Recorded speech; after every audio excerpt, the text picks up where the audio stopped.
Assalamualaikum warahmatullahi wabarakatuh. Perkenalkan, saya Dewi Fatmaswari. Saya berasal dari kelas AB 4604. Di sini saya akan menjelaskan mengenai model bisnis yang saya pelajari satu semester kemarin.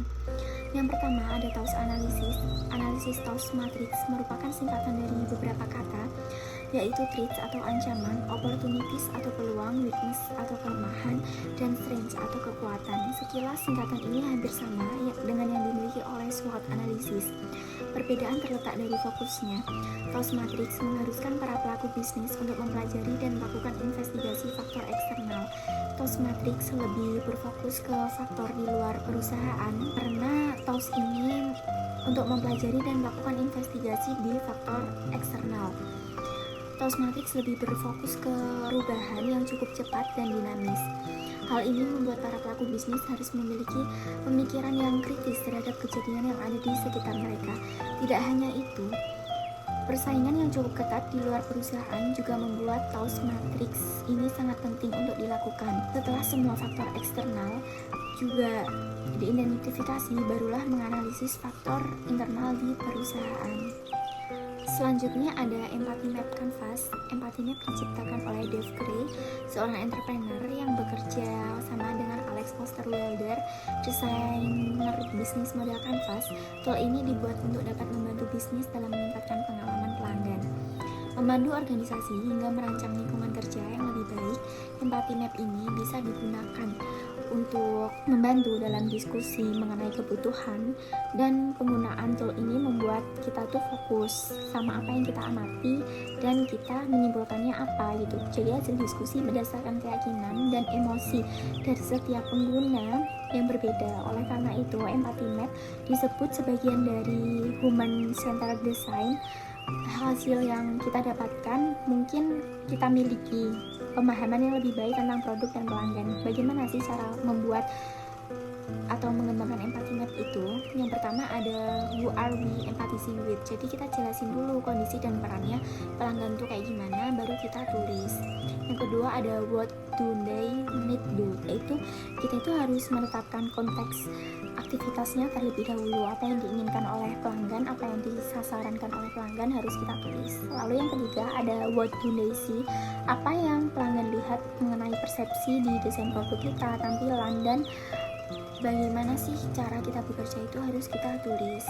Lalu what do they say, apa yang pelanggan katakan itu harus kita tulis di Empathy Map Canvas. What do they to do, yaitu adalah bagaimana produk kita bermanfaat kepada kehidupan para calon pelanggan. Lalu selanjutnya kita harus mengembangkan what do they hear, yaitu kita tuh menuliskan pendapat calon pelanggan mengenai apa aja yang didengar oleh pelanggan. Hal ini bisa berkaitan dengan informasi yang didapatkan pengguna dan saluran informasi yang bisa digunakan oleh pengguna.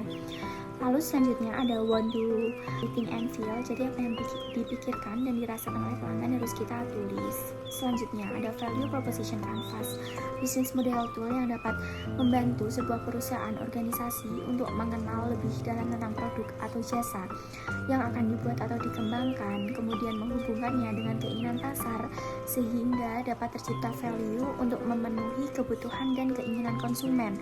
Lebih detailnya, value proposition canvas adalah tampilan mendetail tentang hubungan antara dua bagian bisnis canvas oleh Osterwalder yang lebih luas, yaitu segmen pelanggan, customer profile, dan proposisi nilai, yaitu value proposition.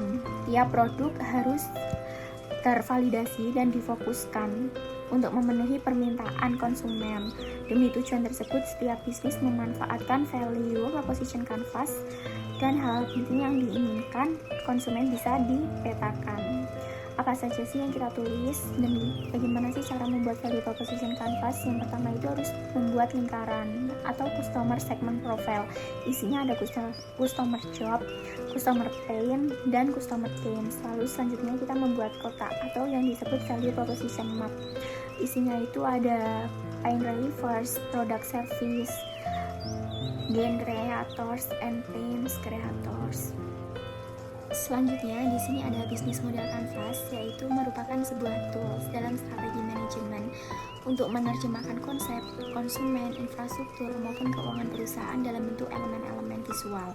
Konsep bisnis model kanvas mengandalkan gambar ide sehingga setiap orang memiliki pemahaman yang sama dan nyata terhadap tipe konsumen mereka, pengeluaran biaya dan cara kerja perusahaan, dan sebagainya. Di dalam bisnis model kanvas terdapat value proposition, customer segment, customer relationship, channels, key activities, key research, key partners, cost structures, dan revenue stream. Lalu di dalam bisnis model kanvas ini ada teknik yang efektif untuk diterapkan di dalam perusahaan karena dapat membantu memetakan bisnis kita secara terstruktur, dan kita dapat menggunakan bisnis ini untuk mewujudkan ide kita secara konkret. Dan jika ada yang membutuhkan bantuan lebih detail bagaimana cara menggunakan bisnis kanvas, dan jika kita membutuhkan cara untuk membuat bisnis kanvas atau membutuhkan bentuknya, kita dapat mendownload di Google. Terima kasih penjelasan dari saya, semoga bermanfaat. Bila ada salah, saya mohon maaf. Wassalamualaikum warahmatullahi wabarakatuh.